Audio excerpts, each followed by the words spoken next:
Again welcome to my channel you can. तो हमें मन लगाकर पढ़ाई कैसे करनी चाहिए, इस वीडियो में हम यही डिस्कस करेंगे। प्लीज़ मेरे चैनल को शेयर, लाइक और सब्सक्राइब करना ना भूलें। इस वीडियो को ज़्यादा से ज़्यादा लोगों तक पहुंचाइए, शेयर कीजिए। Thank you all of you. तो चलिए शुरू करते हैं। इस वीडियो को देखकर आपका कोर्स इजी नहीं हो जाएगा, ना ही आपकी पढ़ाई कम हो जाएगी, लेकिन बेशक जो इस वीडियो को पूरा देखेगा और समझेगा, उसका पढ़ाई को देखने का नज़रिया बदल जाए। तो चलिए शुरू करते हैं।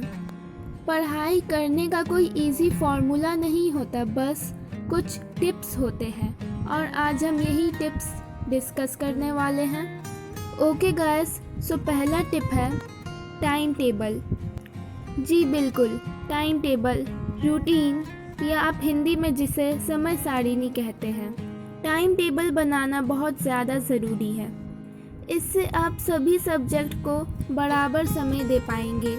बस पढ़ाई नहीं, आप बाकी काम भी ठीक समय पर कर पाएंगे। एक फिक्स रूटीन ना होने की वजह से आप बेशक बहुत सारे काम नहीं कर पाते होंगे, लेकिन अगर आपने पहले ही एक टाइम टेबल बनाया होता तो आप शायद ये सब काम बहुत आसानी से कर लेते, और वो भी समय पर कोई बात नहीं, अभी भी आपके पास बहुत समय है। आप आज ही एक नया टाइम टेबल बनाइए और उसे मन से फॉलो कीजिए। एक टाइम टेबल हमारे लाइफ में बहुत ज़्यादा इम्पोर्टेंस रखता है। मैं आपको बहुत सारे एग्जाम्पल दे सकती हूँ, जैसे सृष्टि जयंत देशमुख या टीना डाबी। इन दोनों ही ने पिछले कुछ सालों के अंदर यूपीएससी बहुत अच्छे रैंक से क्लियर किया है, और इन दोनों के इंटरव्यू में इन दोनों ने बहुत अच्छे तरीके से टाइम टेबल का इम्पोर्टेंस बताया है। टीना डाबी का आप टाइम टेबल स्क्रीन पर भी देख सकते हैं। उनके इस टाइम टेबल ने लाखों लोगों को इंस्पायर भी किया है, और मैं जानती हूँ कि इस टाइम टेबल ने आपको भी इंस्पायर ज़रूर किया होगा। इस एग्ज़ाम्पल से आप ये तो समझ ही गए होंगे कि टाइम टेबल कितना इम्पॉर्टेंट है, लेकिन अपना टाइम टेबल बनाते समय आपको ये बात ध्यान में ज़रूर रखनी है, आपको सूट करे और जिसे आप अच्छे से फॉलो कर सकें।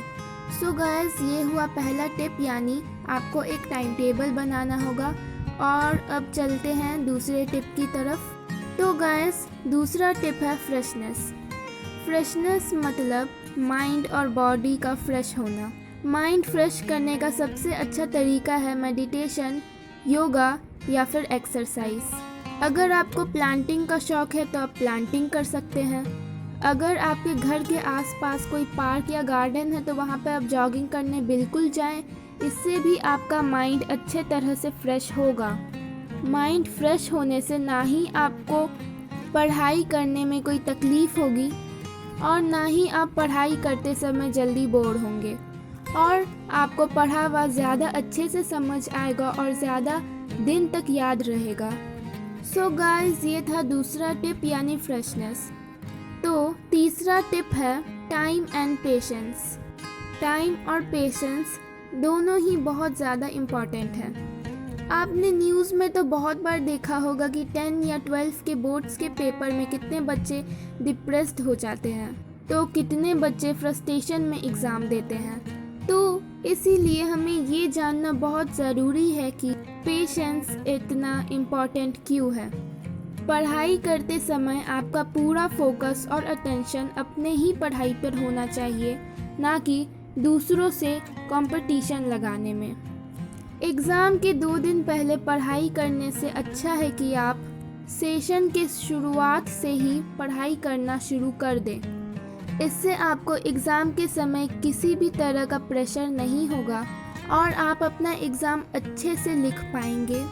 मैं जानती हूँ कि आप सभी का कोई ना कोई रोल मॉडल ज़रूर होगा, पर आपने कभी इस बात पर ध्यान दिया है कि उन्हें भी वही 24 घंटे मिलते हैं जो 24 घंटे आपको मिलते हैं? या फिर आप अपने क्लास के किसी टॉपर को ही ले लो, उसे भी आपकी टीचर स्कूल में उतना ही पढ़ाती है जितना आपको पढ़ाती है। तो दूसरों से कंपटीशन करना छोड़ दो और खुद से कंपटीशन करो। अगर आपको पहले 80% मार्क्स आते थे और अब आपको 85% मार्क्स आ रहे हैं, तो आप इसको भी एक बहुत अच्छे पॉजिटिव वे में लो। भले ही आपका फ्रेंड क्लास में टॉप करे, क्योंकि आपका ये समझना बहुत ज़रूरी है कि आपका बस कॉम्पिटिटर खुद हैं आप वो।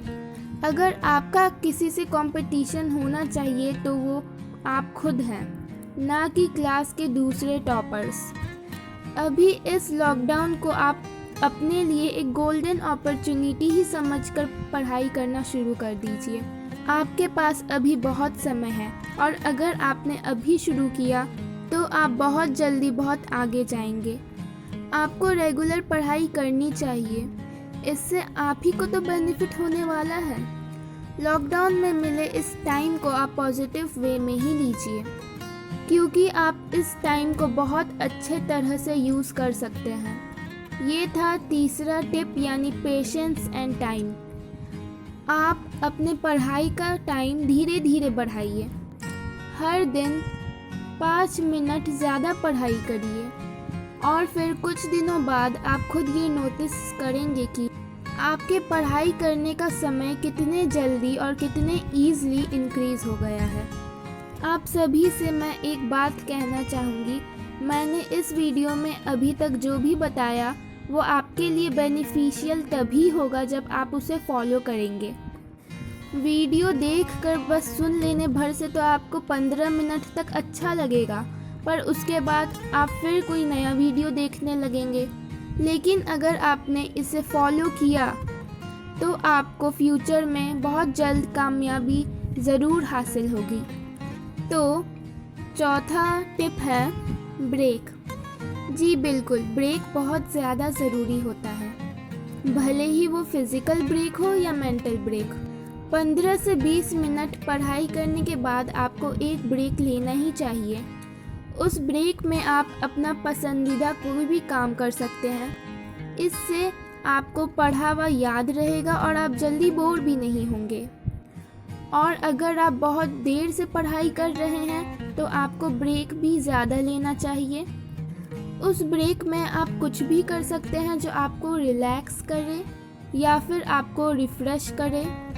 आप उस ब्रेक में जो भी करना चाहें वो बस आप पे डिपेंड करता है, लेकिन इम्पॉर्टेंट बात ये है कि आपको एक ब्रेक ज़रूर लेना चाहिए।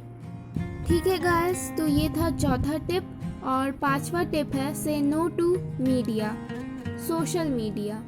मैं आपको सोशल मीडिया यूज़ करने से मना नहीं कर रही हूँ, लेकिन आप उसे उस तरह से यूज़ करिए ताकि आपका फ़ायदा हो, ना कि आपका टाइम वेस्ट हो। बहुत बच्चे हमेशा गेम खेलते रहते हैं, तो मैं उनको ये बताना चाहूँगी कि पबजी या फ्री फायर जैसे गेम खेलकर हाई स्कोर बनाकर अपने दोस्तों को दिखाकर कुछ दिनों की खुशी ही तो मिलती है, पर उसमें बर्बाद तो वो पढ़ाई का समय होता है या फिर वो समय जिस समय आप कुछ और कर सकते।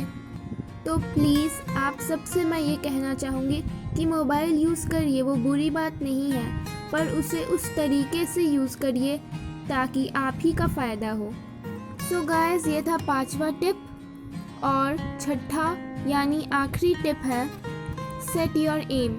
जी बिल्कुल, आपको ये डिसाइड करना ही होगा कि आप जो इतना पढ़ाई कर रहे हैं उससे आपको क्या हासिल होने वाला है।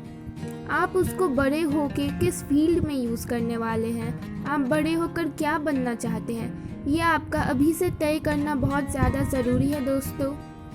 एक एम फिक्स करना बहुत ज़्यादा ज़रूरी है। आप अभी जो पढ़ाई कर रहे हैं वो आप क्यों कर रहे हैं, किसे खुश करने के लिए कर रहे हैं, ये आपका डिसाइड करना बहुत ज़्यादा ज़रूरी है।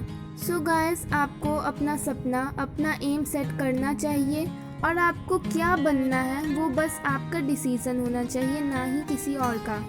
सो गाइस, ये थे मेरे 6 टिप्स जो आपको सक्सेस दिलाने में बिल्कुल फ़ायदेमंद होंगे अगर आप इसे बारीकी से समझेंगे और फॉलो करेंगे। गाइस, मेरे चैनल को सब्सक्राइब करना ना भूलें, इस वीडियो को लाइक ज़रूर करें और शेयर करिए, ज़्यादा से ज़्यादा लोगों तक पहुंचाइए। Thank you guys very much for watching my video. Thanks all of you.